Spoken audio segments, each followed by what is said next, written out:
Hai Sobat Pintar, balik lagi bersama saya Chris di Duit Pintar. Semakin berkembangnya zaman, semakin banyak pula pilihan instrumen investasi untuk kita investasikan.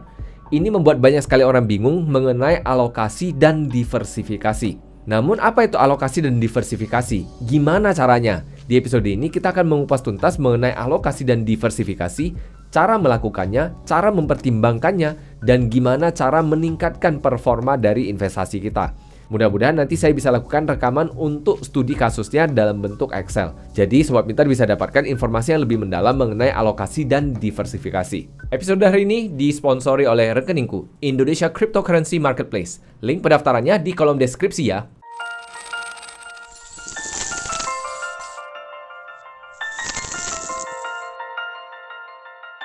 Seperti biasa nih, sebelum memulai, BPJS-nya dulu dong. Bayar pakai jempol, share, dan subscribe saja. Episode dari Duit Pintar akan selalu saya hadirkan di setiap Senin dan Kamisnya. Jadi Sobat Pintar bisa dapatkan episode yang lebih banyak dari Duit Pintar. Langsung kita masuk ke apa itu alokasi dan apa itu diversifikasi. Alokasi singkatnya adalah pembagian dana di instrumen yang sama. Jadi katakan misalnya dana kita ada 100 juta, kita bagikan ke misalnya 5 saham ataupun ke 10 kripto ataupun ke berbagai aset di kelas yang sama. Namun di sisi lain sering juga banyak yang menggunakan istilah yang lain yaitu diversifikasi, sehingga kata alokasi dan diversifikasi batasnya agak cenderung kabur. Namun supaya di episode ini kita nggak bingung, kita pastikan dengan jelas bahwa alokasi hanya untuk di kelas aset yang sama. Untuk kelas aset yang berbeda, maka kita gunakan istilah diversifikasi. Lalu apa itu diversifikasi? Diversifikasi adalah cara untuk membagi risiko antara satu kelas aset dengan kelas aset lainnya. Jadi beda kelas asetnya. Jadi saya kasih gambaran, kira-kira begini nih. Kalau yang namanya diversifikasi, ini kira-kira begini. Yang namanya alokasi, kira-kira begini. Jadi Sobat Pintar punya gambaran yang lebih jelas mengenai alokasi dan diversifikasi. Jadi kita pakainya nggak salah-salahan lagi. Alasan dengan adanya istilah ini adalah dikarenakan ada kecenderungan setiap satu kelas aset tertentu, pergerakannya akan cenderung mirip. Jadi misalnya nih kalau di kripto, ketika Bitcoin naik, ada kecenderungan aset-aset kripto lainnya juga ikut naik.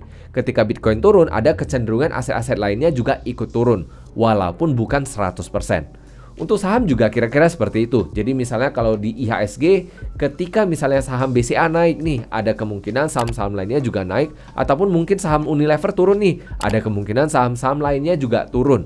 Jadi ini hanyalah kecenderungan, namun bukan berarti kepastian bahwa Unilever nih yang buat harga IHSG turun. Enggak juga. Tapi memang ada kecenderungan pergerakannya nih akan cenderung mirip. Mirip dalam artian kalau misalnya nih ada satu kelompok saham naik, ada kemungkinan kebanyakan saham-saham akan naik juga. Ingat, kebanyakan bukan berarti semuanya harus sama. Tentunya ada perdebatan apakah diversifikasi perlu dilakukan. Namun perdebatan ini nantinya akan cenderung berujung kepada mana kuda yang lebih cepat. Which one is the faster horse? Ini akan menjadi perdebatan yang cukup alot dan menurut saya kita nggak perlu memperdebatkan soal ini. Kita tinggal timbang-timbang sendiri kira-kira nih cocok nggak untuk kita. Kalau nggak cocok ya nggak perlu diadopsi. Kalau cocok silahkan diadopsikan. Kalau saya sih ada beberapa aset yang saya alokasikan secara berbeda. Tapi ada beberapa alokasi aset yang saya lakukan alokasinya cukup bersamaan. Kita bahas gimana nih cara pertimbangannya. Untuk alokasi sendiri biasanya ada dua hal yang saya pertimbangkan. Hal pertama yang saya pertimbangkan tentunya potensi volatilitas. Jadi kalau misalnya di saham kita bisa lihat beta ataupun alfa dari sahamnya. Ini adalah dua matriks yang bisa kita gunakan untuk melihat seberapa besar volatilitas ataupun risiko dari satu saham tertentu. Kemudian yang kedua adalah seberapa banyak waktu kita untuk memantau beberapa aset. Kalau waktu kita banyak, kita ingin memiliki banyak jenis asetnya ataupun banyak jumlah asetnya, kita bisa memberikan alokasi yang lebih sedikit, yang artinya kita akan memiliki lebih banyak jenisnya. Dalam hal ini berarti kita akan memiliki banyak sekali hal yang harus kita pantau pula. Sehingga tentunya ini akan menjadi lebih repot dan kita harus mengalokasikan lebih banyak waktu untuk memantau aset-aset yang kita sebarkan ini. Namun di sisi lain, untuk diversifikasi ada beberapa hal yang harus kita perhatikan ataupun kita pertimbangkan ketika kita hendak melakukan diversifikasi. Untuk diversifikasi tentunya yang pertama kita harus lihat kembali risikonya. Apakah kelas aset tertentu ini akan lebih berisiko ataupun akankah pergerakannya malah berlawanan dari aset tertentu. Misalnya nih, ada kecenderungan, bukan kepastian. Kalau saham turun, maka ada kecenderungan USD menguat ataupun emas menguat. Jadi hal-hal seperti ini juga harus kita perhatikan. Ini ya termasuk dalam risikonya. Apakah kita ingin memiliki aset-aset yang berlawanan seperti ini? Tujuannya agar untuk melindungi portofolio total investasi kita. Hal kedua adalah target performa kita. Target performa kita ya ini tergantung lagi tujuan keuangan kita apa, seberapa lama kita ingin mencapainya, usia kita saat ini menuju target keuangan kita, kemudian seberapa besar risiko yang bisa kita ambil dan sebagainya. Jadi ada banyak sekali hal-hal yang harus kita pikirkan ketika kita memikirkan soal target performa. Tentunya aset-aset yang memiliki risiko lebih tinggi ada potensi. Ingat, ada potensi, bukan kepastian bahwa hasil ataupun return yang bisa diharapkan akan cenderung lebih besar. Tapi ingat, bukan kepastian. Dalam hal ini saya bisa kasih contoh misalnya IHSG nih. Sempat beberapa tahun bergerak sideways ataupun bergerak menyamping, nggak kemana-mana. Ketika hal itu terjadi, maka ada kecenderungan performa IHSG akan lebih kecil daripada performa obligasi. Ini sudah terjadi beberapa tahun yang lalu. Jadi ini bukanlah hal yang nggak mungkin. Tapi apakah risiko saham lebih tinggi? Iya, cenderung lebih tinggi. Namun apakah hasilnya lebih tinggi? Belum tentu. Walaupun secara jangka panjang, memang saham cenderung memberikan hasil yang lebih tinggi. Saya tekankan sekali lagi bahwa high risk doesn't equal to high return. Tapi high risk equal to fast return. Bisa memberikan kita hasil yang lebih cepat. Hasil ini belum tentu lebih besar. Ini yang harus kita garis bawahi. Hasil bisa positif dan bisa negatif. Jadi kita harus ingat itu kembali. Hal ketiga yang harus kita pertimbangkan ketika kita melakukan diversifikasi adalah jenis kelas aset yang akan kita investasikan. Pastikan jenis kelas asetnya adalah jenis kelas aset yang memang kita percayai, yang kita sudah pahami. Jangan hanya karena teman-teman investasi di sana kita ikut-ikutan, akhirnya berakhir zonk. Contoh nih yang paling sederhana, saya nggak akan ngomong soal Ponzi, money game dan sebagainya, itu udah di luar ranah saya.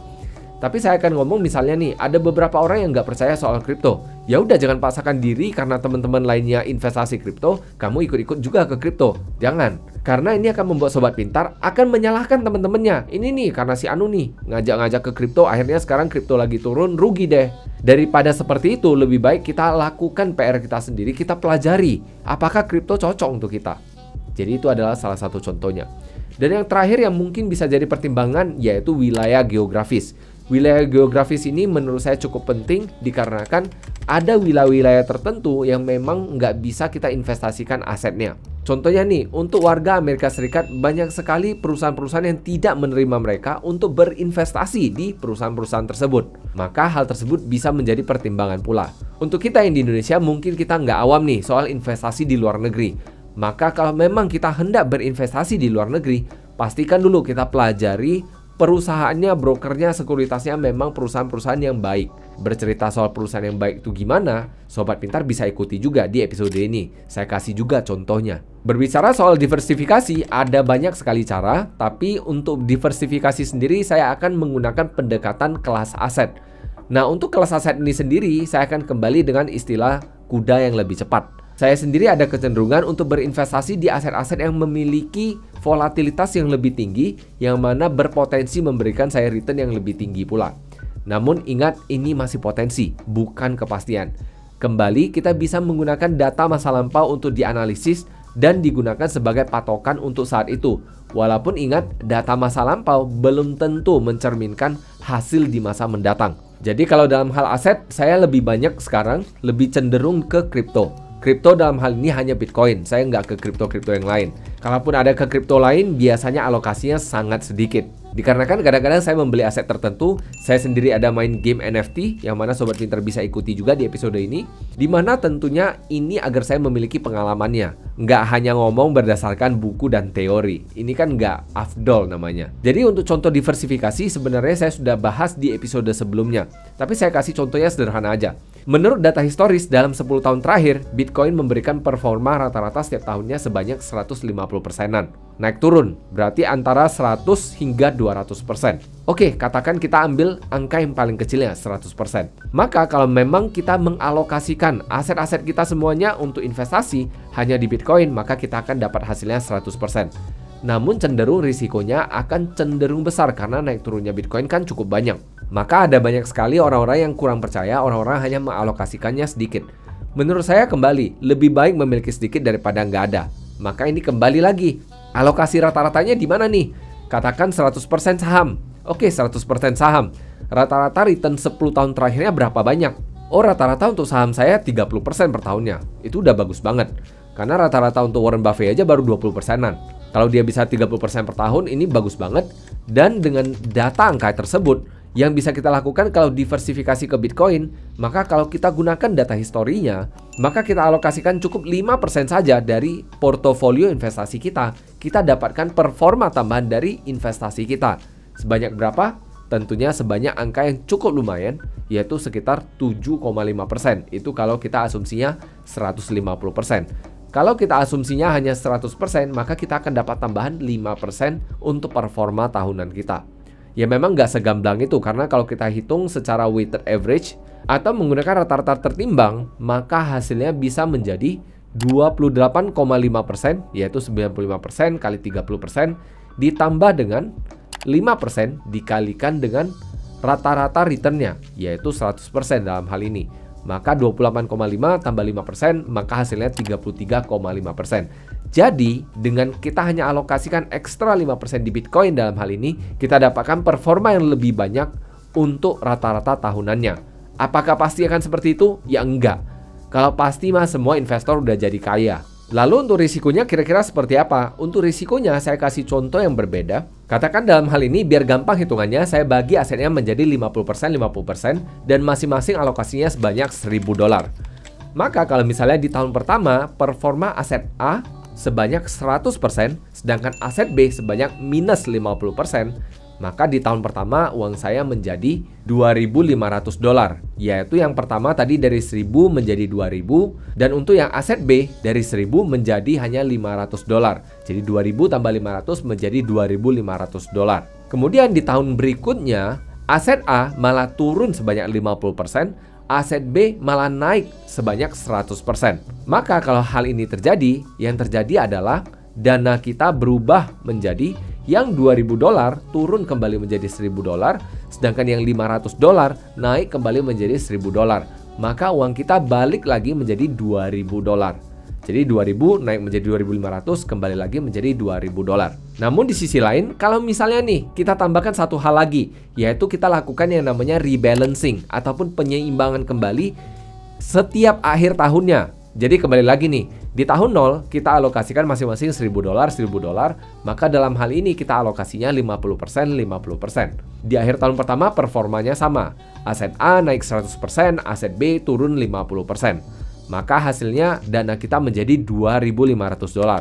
A menjadi 2.000, B menjadi 500. Kemudian setelah ini terjadi, yang dilakukan adalah kita lakukan rebalancing, penyeimbangan kembali. Penyeimbangan kembali ini dalam artian kita balikkan alokasinya menjadi 50%, 50%. Dengan adanya 50%, 50% ini, maka aset A yang dari $2.000 kita jual sebagian menjadi sisa 1.250, sedangkan aset B kita naikkan jumlahnya menjadi $1.250 juga. Maka misalnya nih, ketika di tahun berikutnya aset A turun 50%, aset B naik 100%, maka dana kita nggak balik menjadi $2.000, maka dana kita berubah menjadi aset A dari $1.250 menjadi $625, sedangkan aset B dari $1.250 menjadi $2.500, sehingga dana kita berubah menjadi $3.125. Di sini tanpa adanya kenaikan dengan kita lakukannya rebalancing ataupun kita atur ulang diversifikasi maupun alokasi dari dana kita. Untuk alokasi sendiri sebenarnya contohnya sama persis dengan diversifikasi, bedanya kita hanya lakukan di kelas aset yang sama.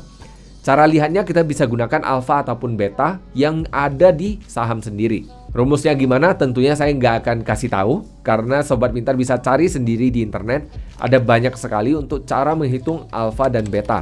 Karena untuk perhitungannya itu sendiri cukup rumit dan cukup membingungkan. Jadi saya nggak mau buat Sobat Pintar lebih bingung lagi. Jadi sebelum saya menyimpulkan episode hari ini, saya ingin ingatkan kembali bahwa kalau kita ingin meningkatkan potensi keuntungan kita ataupun potensi profit kita ataupun potensi pertumbuhan portofolio kita bisa alokasikan ataupun diversifikasikan lebih banyak ke kuda yang lebih cepat. Namun perlu diingat, kuda yang lebih cepat belum tentu kasih hasil yang lebih baik, namun yang pasti biasanya memberikan kita risiko yang lebih besar. Untuk menyimpulkan episode hari ini, alokasi dan diversifikasi adalah dua istilah yang sering digunakan, namun mungkin ada banyak yang salah persepsi soal alokasi dan diversifikasi. Alokasi biasanya ada kecenderungan untuk digunakan di satu kelas aset yang sama, Diversifikasi biasanya digunakan untuk di kelas aset yang berbeda. Cara mempertimbangkan baik alokasi maupun diversifikasi sudah saya jelaskan cukup banyak tadi. Dan yang tidak kalah penting, perubahan alokasi dan diversifikasi dapat dilakukan guna meningkatkan performa dari portofolio kita. Namun tentunya kita harus ingat kembali, peningkatan performa portofolio kita dengan memilih kuda yang lebih cepat belum tentu memberikan kita hasil yang lebih baik. Jadi kita harus hati-hati dan mempertimbangkan risikonya secara baik pula.